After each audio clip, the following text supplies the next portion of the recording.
Assalamualaikum warahmatullahi wabarakatuh. Halo teman-teman semuanya, kembali lagi di podcast Himatika, podcastnya anak-anak matematika. Nah, pada podcast kali ini kita akan membahas topik yang gak kalah seru dan gak kalah menarik tentunya dari podcast-podcast sebelumnya.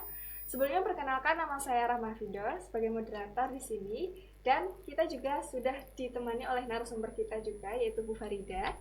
Selamat pagi Bu Farida. Ya, selamat pagi Mbak Rahma. Bagaimana kabarnya hari ini Bu Farida? Alhamdulillah sehat. Mungkin Bu Farida juga bisa menyapa teman-teman terlebih dahulu dan memperkenalkan diri. Oke, baik. Selamat pagi semuanya teman-teman. Perkenalkan ya, nama saya Farida Nursyahidah. Saya biasa dipanggil Bu Farida selaku dosen di Prodi Pendidikan Matematika Universitas PGRI Semarang. Nah, baik. Nah, pada podcast kali ini itu kita akan membahas tentang tips and trick bagaimana kita dalam mengikuti PPK Ormawa Bu Farida. Nah, boleh dijelaskan terlebih dahulu seperti apa sih PPK Ormawa itu dan apa manfaat bagi mahasiswa untuk mengikuti PPK Ormawa ini? Oke, baik. Terkait dengan program PPK Ormawa ya, itu sesuai dengan namanya. PPK Ormawa adalah program penguatan kapasitas organisasi kemahasiswaan ya. Jadi program ini itu merupakan program besar gitu ya, bergengsi yang diadakan oleh Kemendikbud yang ditujukan kepada mahasiswa seluruh Indonesia baik di PTS maupun PTN, dan tujuannya tadi itu ya sangat mulia, yaitu ada 3 tujuan utama sebenarnya. Yang pertama adalah untuk meningkatkan kapasitas organisasi kemahasiswaan. Yang kedua, selain itu, karena yang terlibat banyak gitu ya, yang kedua adalah meningkatkan soft skill dari mahasiswa pelaksana PPK Ormawa. Yang ketiga adalah untuk meningkatkan kualitas gitu ya, desa atau kelurahan yang menjadi mitra atau masyarakat sasaran dari program PPK Ormawa ini. Nah, tujuannya sangat mulia ya. Jadi itu termasuk juga manfaat apa saja begitu ya, yang tadi bisa didapatkan bagi mahasiswa yang tergabung di dalam program ini. Jadi manfaatnya itu sangat luas, iya. Jadi berdampaknya itu tidak hanya kepada tim pelaksana saja, tetapi juga ormawanya ya. Kalau ormawanya kuat, itu universitasnya atau perguruan tingginya juga akan jadi lebih kuat lagi gitu. Dan kalau ini kuat, desa yang jadikan mitra sasaran itu juga akan meningkat gitu ya, untuk dari segi kapasitas maupun tergantung dari programnya apa, sesuai dengan tujuan program PPK Ormawanya. Ya, baik. Nah, untuk kita cara gabung ke PPK Ormawa itu apakah ada syarat ataupun ketentuan khusus, Bu? Oh iya, baik. Ada ya syarat. Setiap program ada beberapa syarat yang harus dipenuhi. Ini termasuk di dalam program PPK Ormawa ini juga ada beberapa syarat, yaitu yang terutama adalah mahasiswa aktif gitu ya, minimal di semester 3. Dan ini semua syaratnya itu ada sudah dicantumkan di dalam buku panduan PPK Ormawa ya. Dan tipsnya adalah salah satunya nanti ikutin terus, setiap tahun itu buku panduannya selalu ada update Mbak. Jadi ada perubahan-perubahan gitu ya. Yang tahun kemarin kita masih berpedoman di pedoman yang tahun 2024 ya, itu diikuti minimal dari semester 3, kemudian ada minimal 2 angkatan atau dari minimal 2 prodi yang berbeda. Begitu ya, itu untuk syarat keikutsertaan dan merupakan organisasi kemahasiswaan begitu. Jadi tidak per orang begitu. Ya. Nah, untuk strategi dalam memilih tema ataupun bidang kegiatan PPK Ormawa itu yang punya peluang besar untuk lolos tuh yang seperti apa, Bu? Oke, baik. Terkait dengan strateginya gitu ya, teman-teman semuanya. Untuk kita bisa lolos, pasti kita harus tahu juga strateginya bagaimana untuk bisa lolos di program bergengsi ini. Karena ini program diikuti oleh banyak sekali gitu ya. Setiap mahasiswa itu berlomba-lomba berkompetisi untuk mendapatkan ini. Jadi tips yang saya terapkan untuk pembimbingan mahasiswa yang kemarin alhamdulillah diberi kesempatan berhasil begitu ya di Abdi Daya Ormawa tahun 2023 maupun 2024, itu yang pertama adalah sesuaikan bidang pilihan bidang di PPK Ormawa itu sesuai dengan bidang kita gitu. PPK Ormawanya ya. Nah, jadi misalnya kita ke pendidikan, jadi sebaiknya carilah topik-topik yang sesuai dengan itu, karena ada belasan topik ya, sekitar 14 topik itu kalau tahun kemarin ya. Ada topik desa cerdas, kemudian desa apa itu desa wirausaha gitu ya, ada sekolah perempuan, ada toga gitu, macam-macam saya sampai tidak hafal ya. Nanti ada di buku panduan gitu, ada 14 macam, dan kebetulan kalau saya kemarin kan desa cerdas ya. Jadi saya sesuaikan dengan saya selaku dosen pendampingnya adalah pendidikan, prodi pendidikan. Jadi saya ingin memberikan dampak kepada desa itu yang terkait dengan pendidikan gitu. Nah, jadi yang pertama memang dari saya dulu gitu, kemudian anak profil di PPK si Ormawanya gitu, itu dia di bidang apa. Nanti kalau anak manajemen beda lagi gitu. Anak organisasi Ormawanya misalnya anak hukum, ya beda lagi gitu ya. Nanti ada sekolah yang ada sekolah wanita gitu ya, itu ada desa hutan, ada desa iklim gitu ya, macam-macam itu harus disesuaikan dengan kita jurusan apa. Ormawanya apa? Ya, Ormawanya di prodi apa, fakultas apa, itu sesuaikan programnya biar kepakaran lebih linear begitu ya. Nah, yang pertama itu tips pemilihan topik di desa apa yang akan kita bidik gitu. Selanjutnya, kita pilih semua desa-desa di sekitar kampus kita berada.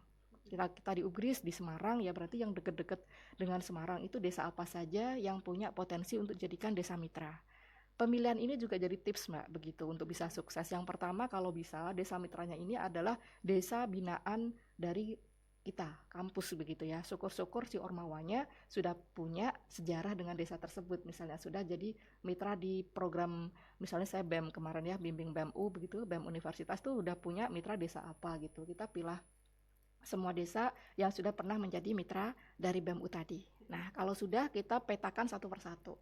Desa A itu dia punya masalah apa gitu ya, profil desanya seperti apa, kemudian ada masalah-masalah yang dihadapinya seperti apa, kemudian kita akan petakan kira-kira solusi apa yang bisa kita berikan, make sense enggak masalah dengan solusi yang akan coba kita berikan begitu. Nah, jadi kalau sudah dapat petanya, barulah kita akan susun menjadi proposal yang akan kita ajukan di PPK Ormawa ini begitu.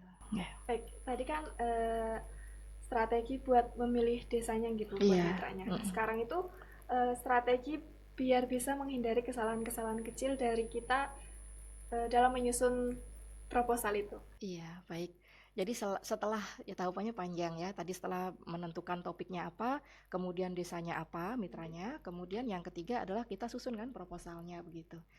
Pada saat menyusun proposal ini juga harus diperhatikan begitu. Ada beberapa syarat-syarat gitu ya. Yang pertama mungkin penggunaan fontnya apa gitu ya. Kemudian ada berapa halaman, itu semuanya ada di buku panduan. Harap pada saat menyusun tulis aja dulu, jangan terpaku dengan aku harus membuat sekian tuh malah gak jalan-jalan gitu ya, karena kita kadang udah harus ini itu tuh malah bingung sendiri sebagai pembelajar gitu, penulis pemula, dan walaupun sudah sering menulis pun yang penting nulis dulu aja. Ide kan tadi sudah kita gali semuanya di masyarakat itu ya, jadi kita sudah survei duluan 3 kali lah minimal gitu, datang kalau bisa bersama dosen pendamping juga lebih bagus ya. Nah, jangan lupa di dokumentasinya, karena itu nanti jadi tips juga untuk lolos. Cantumkan dokumentasi pada saat survei di lapangan untuk dicantumkan dalam proposal ya. Itu salah satunya kunci untuk tembus di proposalnya ya. Jadi taati apa-apa yang harus dicantumkan, karena mungkin setiap skema itu ada perbedaan gitu ya. Jadi ada masalah profilnya apa, pendahuluannya, ada profil masalah desanya apa, kemudian kita berikan solusinya apa, yang itu tentunya yang linear dengan program si pengusul gitu. Ormawanya tadi bergeraknya di bidang apa, kan Ormawa juga punya tujuan-tujuan yang ingin diusungnya masing-masing begitu kan. Jadi harus linear atau sesuai. Kemudian terkait dengan tadi keanggotaan Mbak ya, itu kemudian ada syarat-syarat, misalnya ada surat mitra gitu ya. Nah, itu juga harus kelengkapan administratif itu harus dilengkapi semua. Yang penting ikuti yang ada di pedoman, insya Allah kita selamat begitu sih tipsnya itu. Nah, tadi kan sudah dari penyusunan proposal, sekarang di tim PPK Ormawa itu kan terdiri dari beberapa jurusan gitu. Nah, itu bagaimana cara membangun kerjasama timnya? Iya, baik. PPK Ormawa ini adalah program yang melibatkan mahasiswanya cukup besar begitu ya. Jadi ada 15 mahasiswa Mbak yang dilibatkan di sini ya, termasuk ketua. Dan itu karena Ormawa, jadi misalnya tadi Ormawa yang ada di suatu prodi, misalnya Himatika ini kan satu prodi aja ya. Jadi ini ada tipsnya, nanti diminta untuk mengambil atau mengajak kolaborasi dari mahasiswa yang ada di luar prodi begitu ya, ambil 2 lah gitu ya, 2 atau 3 mahasiswa begitu. Akhirnya nanti akan ada beda prodi sesuai dengan program yang akan kita implementasikan di lapangan ya. Kemudian bagaimana kalau misalnya anak BEM ya, insya Allah udah variatif gitu ya. Jadi kalau di BEM Universitas, BEM Fakultas saja, yang pertama saya tahun 2023 kan membimbing anak BEM F ya, BMF MIPA itu udah ada prodi-prodi yang ada di dalam FMIPA ini, ada matematika, biologi, ya, fisika, dan itu aja saya kemarin masih impor dari prodi lain, jadi Tekpang gitu. Karena apa? Karena program saya yang akan diimplementasikan di desa itu untuk membantu solusi di permasalahan mitranya membutuhkan keahlian gitu dari bidang teknologi pangan. Jadi kami ambil satu mahasiswa untuk kolaborasi, begitu ya. Nah, bagaimana manajemennya? Ya, kita sebagai dosen pendamping, Mbak, gitu ya. Karena mungkin beda prodi, beda beda kesibukan juga. Kesibukan, dan juga pandangan-pandangan tuh kadang berpengaruh ya gitu. Jadi dosen pendamping di situ ada peran andilnya, bagaimana mensolidkan tim gitu ya. Nah, karena kalau enggak ya bisa lepas sendiri-sendiri dengan kesibukan masing-masing gitu. Mengingat ini program juga ada durasi waktunya gitu ya. Okay. Nah, menurut pengalaman Bu Farida sendiri, aspek apa yang paling dinilai oleh reviewer dalam proposal PPK Ormawa tersebut? Ya, baik. Kalau terkait dengan aspek yang paling dinilai ya itu sesuai dengan tadi sih gitu. Intinya yang pertama, kalau administrasinya sudah oke, kita bisa lanjut ke arah substansinya. Jadi substansi ini pun juga seberapa besar memberikan dampak di desa mitra yang kita pilih gitu ya. Kalau misalnya desa mitranya tadi keikutsertaannya misalnya ya, atau ternyata desa itu tidak ada masalah itu gitu. Tetapi kita akan memberikan program ini, itu namanya tidak sesuai kebutuhan mitra di lapangan. Ya itu yang pertama. Kemudian indikator, Mbak, tujuan dan juga indikator keberhasilan itu make sense apa enggak, matching atau tidaknya, begitu ya. Dan juga yang pertama ya tentunya juga inovatif. Nah itu nggak bisa ditinggalkan di program apapun. Kalau misalnya kayak udah pernah itu juga kadang membuat reviewer kayaknya ini program udah pernah gitu. Kalaupun udah pernah kita harus memberikan sentuhan inovasi gitu ya. Biar reviewernya tertarik dan seberapa besar kira-kira program ini kalau diimplementasikan itu berdampak. Nah, terus bagaimana cara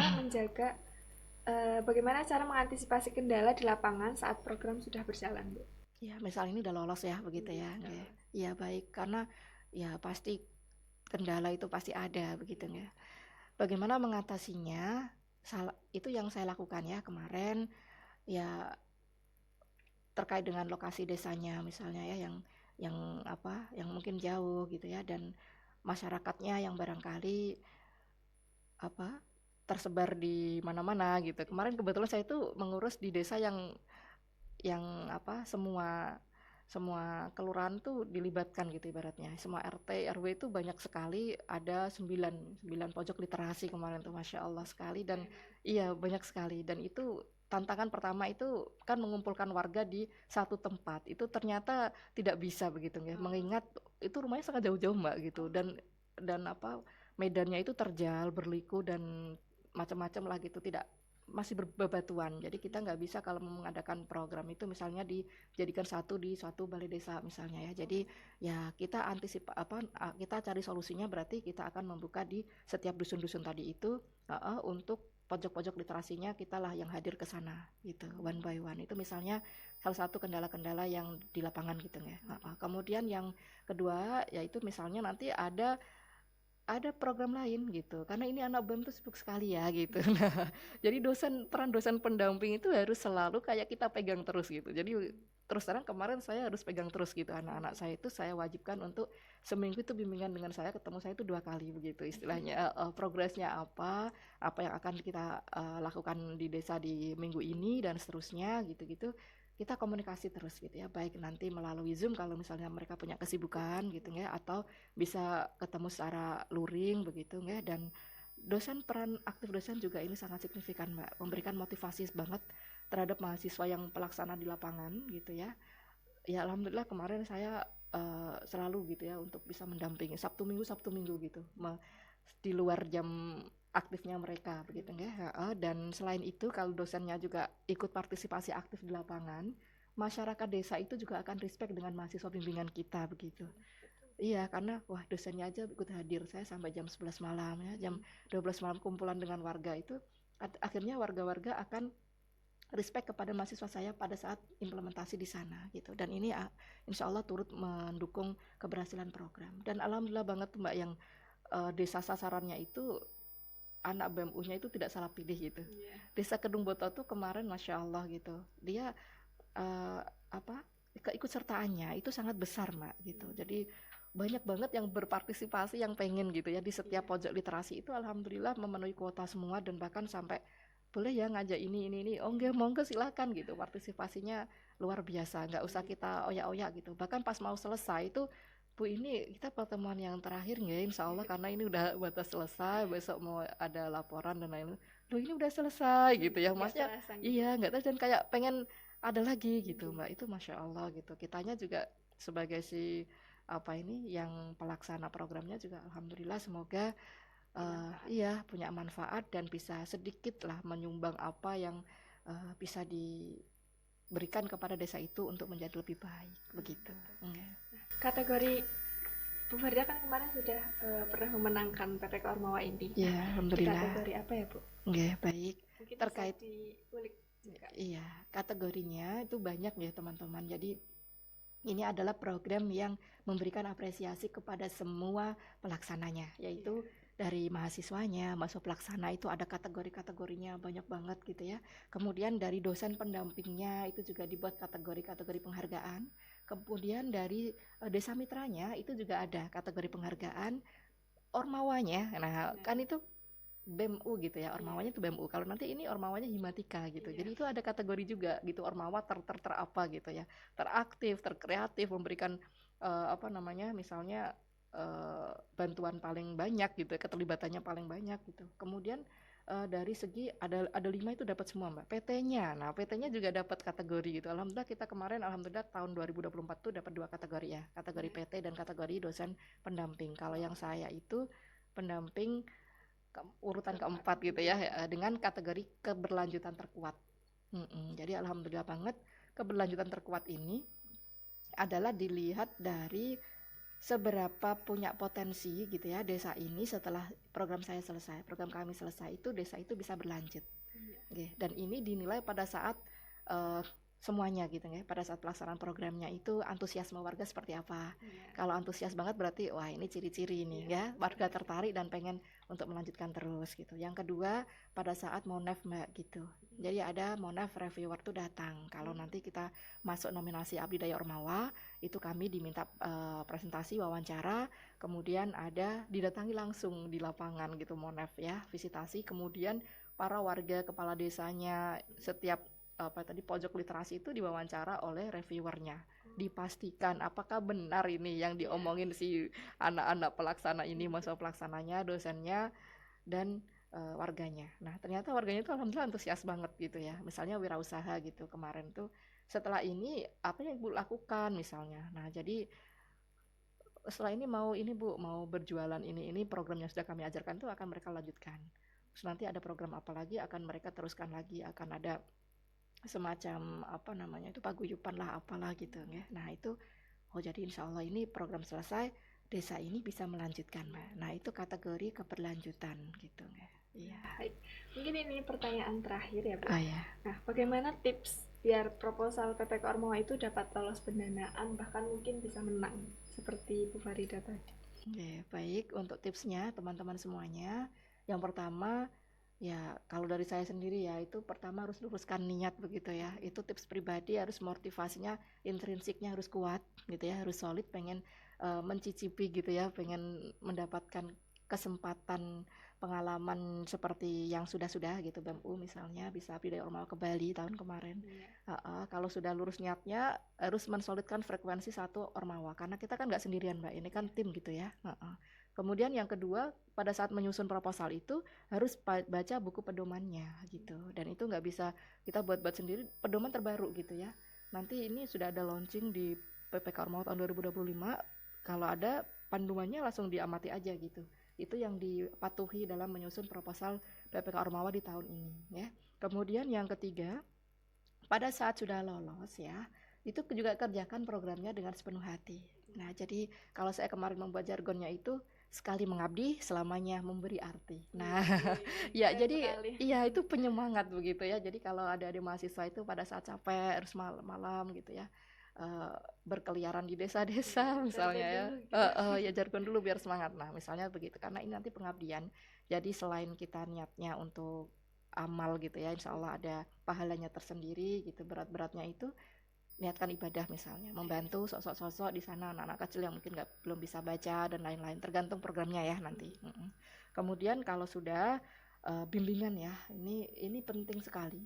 Kita harus solid karena penilaiannya itu lengkap begitu ya. Kalau mau ke Abdi Daya Ormawa, itu selain kita solid dengan tim, kita harus solid juga dengan mitranya, dengan dosen pendamping harus sering koordinasi begitu ya, minta saran, masukan dan juga koordinasi dengan PT juga gitu ya, biar nanti sama-sama hasilnya bagus karena penilaiannya dari 5 aspek tadi untuk dibuat levelan kategori penghargaan begitu Mbak ya. Jadi ya alhamdulillah ini kalau saya sendiri nih pribadi itu baru pertama kali gitu ya membimbing PPK Ormawa itu tahun 2023 itu saya BMF ya, dan alhamdulillah lolos pendanaan dan itu mahasiswanya sangat bersemangat memang saat itu begitu.